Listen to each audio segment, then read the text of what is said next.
No te rindas, padre, que ya estamos cerca, le dijo su hijo, pero lo que pasaría después no se lo esperaba.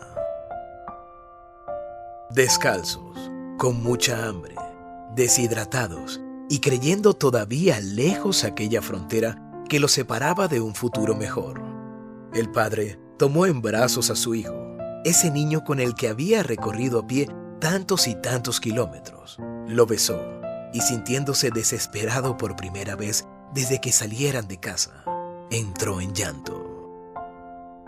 Ernesto no podía soportar la idea de que su hijo fuera a morir ahí, indefenso, y se sentía culpable por no haber sido capaz de llevarlo sano y salvo hasta su destino. Pero justo entonces, cuando pensaba que ya todo estaba acabado, Álvaro, su hijo, pronunció aquellas palabras que habrían de cambiar para siempre el destino de ambos. Padre, no te rindas. Ernesto nació en la década de los 80 en Caracas, en medio de una Venezuela convulsa y bastante contradictoria, un país que por entonces recibía mucho dinero por cuenta del petróleo, pero donde los más pobres tenían poco acceso a todos aquellos beneficios y debían vivir en condiciones difíciles. Ernesto, sin embargo, no debió padecer durante su infancia aquellas penas propias de los olvidados. Nacido en el seno de una familia de clase media, él nunca supo lo que era sufrir por dificultades económicas.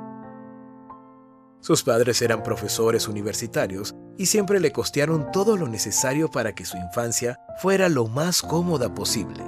Pero como para otros tantos compatriotas suyos, aquella felicidad no habría de durar para siempre.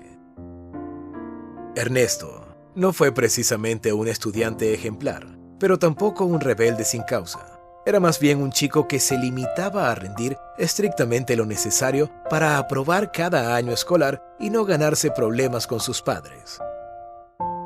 Sus ratos libres los dedicaba a jugar al béisbol con sus amigos, soñando en que en algún día se convertiría en un rico y famoso jugador de las grandes ligas. Cuando el joven culminó sus estudios y le resultó evidente que ya por su edad tenía pocas posibilidades de cumplir aquellos sueños deportivos, se resignó a continuar con una carrera académica.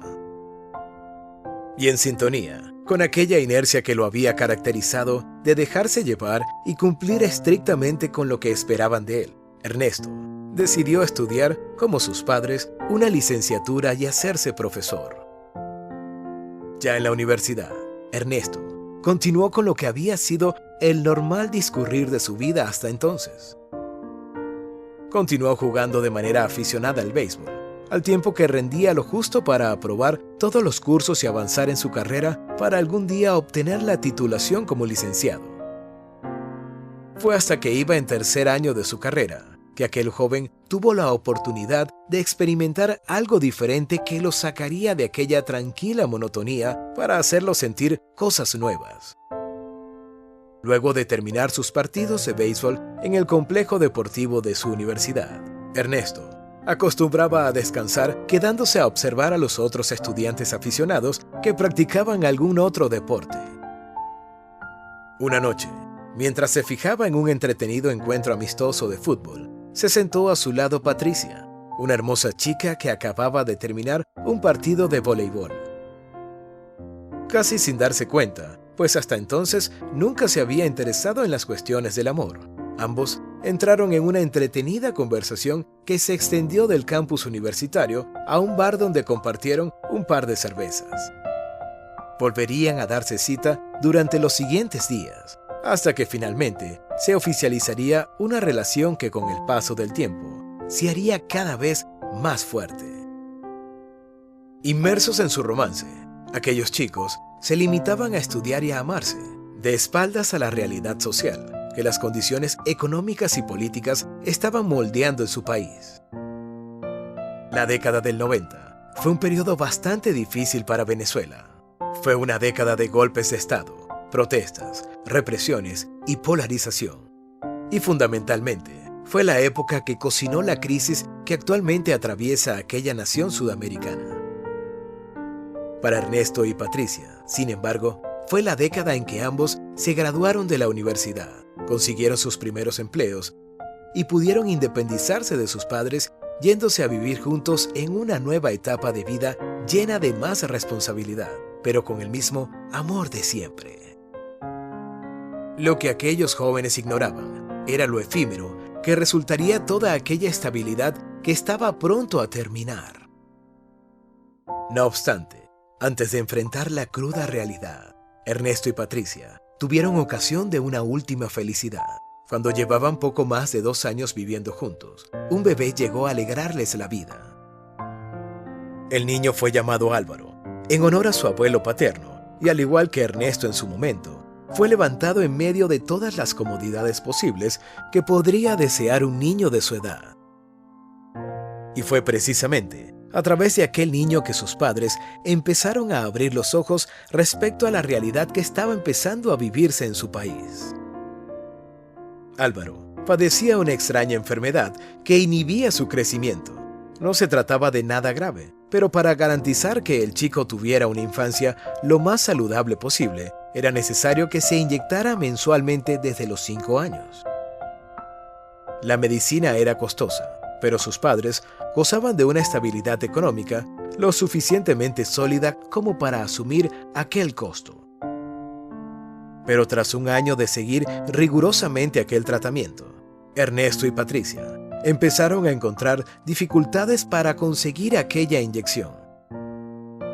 Por cuenta de la escasez que se vivía, así como del bloqueo de ciertas farmacéuticas internacionales, conseguir la droga era cada vez más difícil. Aun cuando se contara con el dinero para comprarla, aun cuando se ofreciera el doble de lo que normalmente valía, y Álvaro llegó a pasar varios meses seguidos sin recibir su inyección. A cuenta de este episodio con aquella medicina, tuvo lugar un acontecimiento que amenazaría con terminar la unión que hasta entonces había reinado en la familia.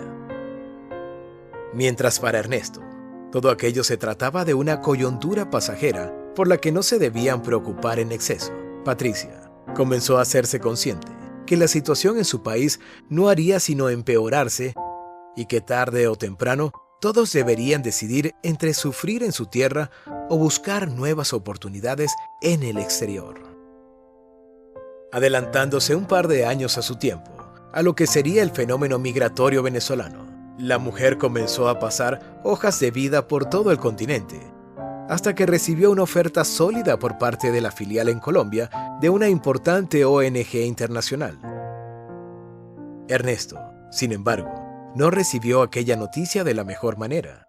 Le parecía una locura abandonar la vida que llevaban hasta entonces, en la que ambos trabajaban en un medio que ya conocían, para irse a probar suerte a otro país donde solo ella tenía asegurado un trabajo.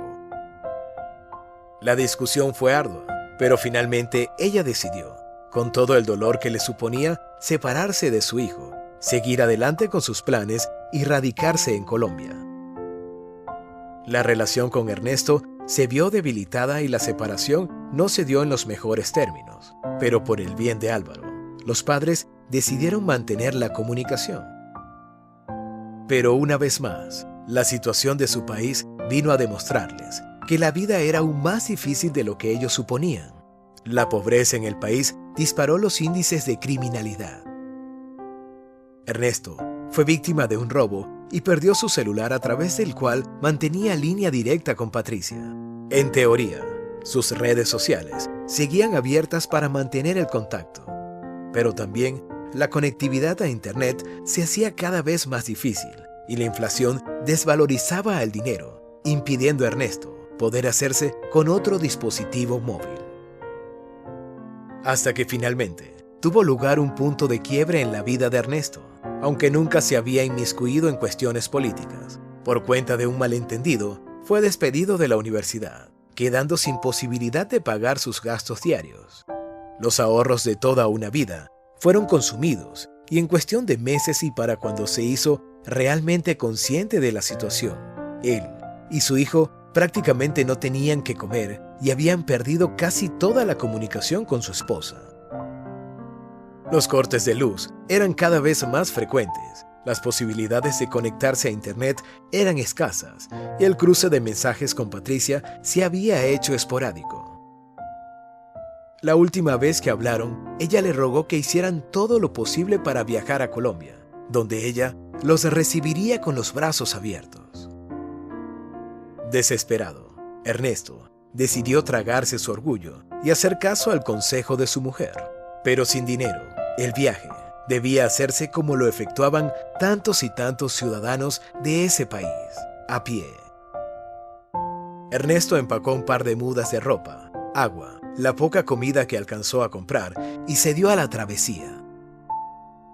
Mientras se encontraba en territorio urbano, gran parte de la carretera la transitó ayudado por la generosidad de las personas que le daban algún aventón. Pero conforme se acercaba a la frontera, las caminatas se hacían cada vez más largas, la comida empezaba a escasear y las posibilidades de comunicarse con Patricia se hacían imposibles.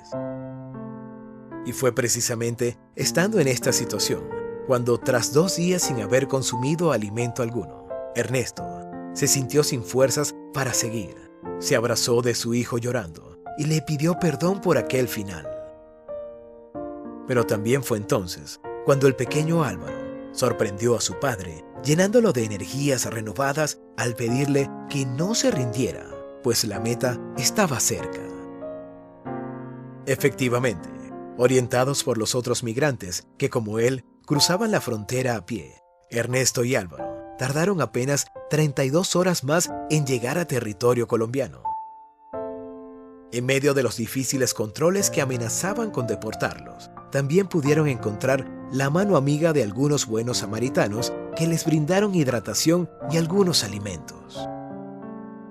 Tras una difícil semana de deambular por toda clase de oficinas, Ernesto por fin pudo comunicarse con Patricia, que inmediatamente viajó a territorio fronterizo, donde recogió personalmente a su compañero de vida y a su hijo.